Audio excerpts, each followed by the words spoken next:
ಉದಯಗಿರಿಯಲ್ಲಿ ಕಲ್ಲು ತೂರಾಟ ಮಾಡಿದ್ದವರ ಪತ್ತೆಗೆ ಇದೀಗ ಖಾಕಿ ಪಡೆ ಇಳಿತಾ ಇದೆ. ಯಾರು ಕಲ್ಲು ತೂರಾಟ ಮಾಡಿದ್ರು, ಸಾಮಾಜಿಕ ಸ್ವಾಸ್ಥ್ಯವನ್ನ ಹಾಳುಗೆಡುವುದಕ್ಕೆ ಯಾರು ಮುಂದಾದ್ರು ಅವರನ್ನ ಪತ್ತೆ ಹಚ್ಚೋದಕ್ಕೆ ಅಂತ ಈಗ ಖಾಕಿ ಪಡೆ ಮುಂದಾಗ್ತಾ ಇದೆ. ಪೊಲೀಸ್ ಠಾಣೆಯ ಸುತ್ತಮುತ್ತ ಇರುವಂತಹ ಸಿಸಿಟಿವಿ ದೃಶ್ಯಾವಳಿಗಳನ್ನ ವಶಕ್ಕೆ ಪಡೆದುಕೊಳ್ಳಲಾಗ್ತಾ ಇದೆ. ಸಿಸಿಟಿವಿ ದೃಶ್ಯಾವಳಿಗಳನ್ನ ಆಧರಿಸಿ ಯುವಕರನ್ನ ಮಾರ್ಕ್ ಕೂಡ ಮಾಡಲಾಗ್ತಾ ಇದೆ.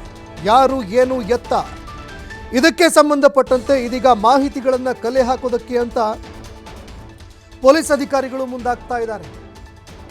ಸಿಸಿಟಿವಿ ದೃಶ್ಯಾವಳಿಗಳನ್ನು ಆಧರಿಸಿ ಯುವಕರನ್ನ ಮಾರ್ಕ್ ಮಾಡಲಾಗ್ತಾ ಇದೆ. ಯುವಕರನ್ನ ಪತ್ತೆ ಹಚ್ಚುವಂತಹ ಕೆಲಸವನ್ನ ಮಾಡಲಾಗ್ತಾ ಇದೆ. ಯಾರ್ಯಾರು ಬಂದು ಕಲ್ಲು ತೂರಾಟವನ್ನ ಮಾಡಿದ್ರು, ಎಲ್ಲಿಯವರು, ಅವರು ಯಾರು, ಅದೇ ರೀತಿಯಾಗಿ ಯಾರ ಜೊತೆಗೆ ಬಂದಿದ್ರು, ಈ ಎಲ್ಲ ವಿಚಾರಗಳಿಗೆ ಸಂಬಂಧಪಟ್ಟಂತೆ ಈಗ ಮಾಹಿತಿಗಳನ್ನು ಕಲೆ ಹಾಕ್ತಾ ಇದ್ದಾರೆ. ಸಿಸಿಟಿವಿ ದೃಶ್ಯಾವಳಿಗಳನ್ನು ಆಧರಿಸಿ ಆರೋಪಿಗಳ ಮೇಲೆ ಕ್ರಮ ಕೈಗೊಳ್ಳೋದಕ್ಕೆ ಅಂತ ಖಾಕಿ ಪಡೆ ಸಜ್ಜಾಗ್ತಾ ಇದೆ. ಇನ್ನು ಯುವಕರನ್ನ ಪತ್ತೆ ಹಚ್ಚಿ ಯಾರ್ಯಾರು ಕಲ್ಲು ತೂರಾಟಕ್ಕೆ ಅಂತ ಮುಂದಾಗಿದ್ರು ಅಂಥವರನ್ನ ಪತ್ತೆ ಹಚ್ಚಿ ಅವರ ವಿರುದ್ಧ ಕಾನೂನು ಕ್ರಮ ಜರುಗಿಸೋದಕ್ಕೆ ಅಂತ ಈಗ ಖಾಕಿ ಪಡೆ ಸಿದ್ಧತೆಯನ್ನ ಮಾಡ್ಕೊಳ್ತಾ ಇದೆ.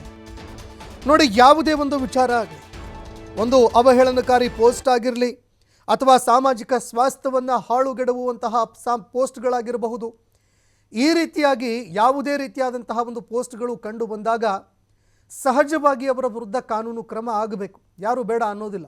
ಅದಕ್ಕೆ ಸಂಬಂಧಪಟ್ಟಂತೆ ಕಾನೂನಾತ್ಮಕವಾಗಿಯೇ ಮಾರ್ಗಗಳನ್ನು ಅನುಸರಿಸಬೇಕು. ಯಾಕಂದರೆ ಈ ರಾಜ್ಯದಲ್ಲಿ ಕಾನೂನು ಅನ್ನುವಂಥದ್ದು ಈಗಲೂ ಕೂಡ ಜೀವಂತವಾಗಿದೆ, ವ್ಯವಸ್ಥೆ ಅನ್ನುವಂಥದ್ದಿದೆ, ಅದರ ಮೂಲಕವಾಗಿಯೇ ಆಗಬೇಕು. ಆದರೆ ಏಕಾಏಕಿ ಬಂದು ಸಾವಿರಾರು ಸಂಖ್ಯೆಯಲ್ಲಿ ಯುವಕರು, ಅದೇ ರೀತಿಯಾಗಿ ಜನರು ಜಮಾವಣೆಗೊಂಡು ಕಲ್ಲು ತೂರಾಟ ನಡೆಸುವಂಥದ್ದು ಇದೆಯಲ್ಲ, ಇದು ಯಾರೂ ಕೂಡ ಇದನ್ನು ಒಪ್ಕೊಳ್ಳೋದಕ್ಕೆ ಸಾಧ್ಯನೇ ಇಲ್ಲ. ಕಾನೂನನ್ನು ಕೈಗೆತ್ಕೊಳ್ಳೋದಕ್ಕೆ ನಾವ್ಯಾರು, ನೀವ್ಯಾರು, ಈ ಪ್ರಶ್ನೆ ಎಲ್ರಿಗೂ ಕೂಡ ಬರುತ್ತೆ. ಕಾನೂನಾತ್ಮಕವಾಗಿ ಪ್ರಕರಣ ದಾಖಲಿಸಬೇಕು. ಯಾರ್ರೀ ಅಂತಹ ಪೋಸ್ಟ್ ಹಾಕಿದ್ದು ಅಂಥವರ ಮೇಲೆ ಕಣ್ಣಿಡುವಂತಹ ಕೆಲಸವನ್ನು ಮಾಡಬೇಕು. ಅದೇ ರೀತಿಯಾಗಿ ಕಠಿಣಕ್ಕೂ ಕಠಿಣ ಕಾನೂನು ಕ್ರಮ ಜರುಗಿಸಬೇಕು ಅಂತ ಒತ್ತಾಯ ಮಾಡಬೇಕು. ಮಾಧ್ಯಮಗಳು ಕೂಡ ನಿಮ್ಮ ಜೊತೆಗಿರುತ್ತೆ. ಆದರೆ ಕೈಯಲ್ಲಿ ಕಲ್ಲು ಹಿಡಿದುಕೊಂಡು ಸಾಮಾಜಿಕ ಸ್ವಾಸ್ಥ್ಯವನ್ನು ಹಾಳು ಮಾಡುವಂಥದ್ದು ಇದೆಯಲ್ಲ, ಇದನ್ನು ಯಾರೊಬ್ಬರೂ ಕೂಡ ಒಪ್ಪೋದಕ್ಕೆ ಸಾಧ್ಯನೇ ಇಲ್ಲ. 10ಕ್ಕೂ ಹೆಚ್ಚು ಪೊಲೀಸರ ವಾಹನಗಳ ಮೇಲೆ ಕಲ್ಲು ತೂರಾಟ ಆಗಿದೆ. ಪೊಲೀಸರು ಏನ್ರಿ ಮಾಡಿದ್ರಿ? ಇದರಲ್ಲಿ ಸರಿಯಾಗಿ ಕೆಲಸ ಮಾಡ್ತಾ ಇಲ್ವಾ, ಅಥವಾ ಸರಿಯಾಗಿ ಕಾರ್ಯನಿರ್ವಹಣೆ ಮಾಡ್ತಾ ಇಲ್ವಾ, ಸರಿಯಾಗಿ ಕಾನೂನು ಪರಿಪಾಲನೆ ಮಾಡ್ತಾ ಇಲ್ವಾ? ಹಾಗಾದರೆ ಅದಕ್ಕೆ ಸಂಬಂಧಪಟ್ಟಂತೆ ರಾಜ್ಯ ಸರ್ಕಾರ ಇದೆ, ಹೋಮ್ ಮಿನಿಸ್ಟರ್ ಇದ್ದಾರೆ, ಪೊಲೀಸ್ ಕಮಿಷನರ್ ಇದ್ದಾರೆ, ಅವರ ಗಮನಕ್ಕೆ ತನ್ನಿ, ಹೋರಾಟಗಳನ್ನು ಮಾಡಿ. ಯಾರಿದ್ದಾರೆ ಅವರು ಗೊತ್ತಾ ನಿಮಗೆ? ಸಾಮಾಜಿಕ ಜಾಲತಾಣದಲ್ಲಿ ಪೋಸ್ಟ್ಗಳನ್ನು ಹಾಕಿದವರು ಇಂಥವರೇ ಹಾಕಿದ್ದಾರೆ ಅಂತ ಹೇಳಿ ಅವರ ವಿರುದ್ಧ ಕಾನೂನು ಕ್ರಮಕ್ಕೆ ಮುಂದಾಗುತ್ತೆ. ಆದರೆ ಕಾನೂನನ್ನು ಕೈಗೆತ್ಕೊಂಡು ಕಲ್ಲು ತೂರಾಟ ಮಾಡುವಂಥದ್ದು ಇದೆಯಲ್ಲ, ಇದು ಸಮಾಜಕ್ಕೆ ನಾವು ಕೊಡ್ತಾ ಇರುವಂಥದ್ದು ಏನು? ನಾವು ಕೂಡ ಸಮಾಜ ಘಾತುಕರು. ಅಂದರೆ ಯಾರು ಈ ರೀತಿಯಾದಂತಹ ಪೋಸ್ಟ್ಗಳನ್ನು ಹಾಕಿದಾರಲ್ಲ, ಅವ್ರು ನಿಜವಾಗ್ಲೂ ಕೂಡ ಸಮಾಜ ಘಾತುಕರು. ಅವರನ್ನು ಯಾರೂ ಕೂಡ ಏನೋ ಭಾರಿ ಒಳ್ಳೆ ಕೆಲಸ ಮಾಡಿಬಿಟ್ಟಿದ್ದಾರೆ, ಏನೋ ಭಾರಿ ಟೀಕೆ ಟಿಪ್ಪಣಿ ಮಾಡ್ತಾ ಇದ್ದಾರೆ ಅಂತ ಯಾರೂ ಹೇಳಲ್ಲ.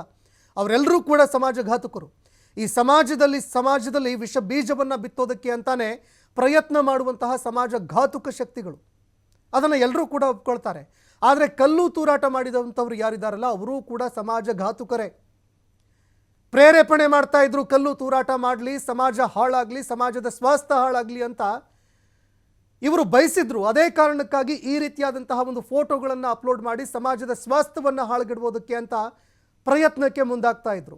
ಸಮಾಜ ಉದ್ರಿಕ್ತವಾಯಿತು, ಕಲ್ಲು ತೂರಾಟ ಮಾಡಿದ್ರು. ಹಾಗಾದರೆ ಕಲ್ಲು ತೂರಾಟ ಮಾಡಿದಂಥವ್ರು ಯಾರು?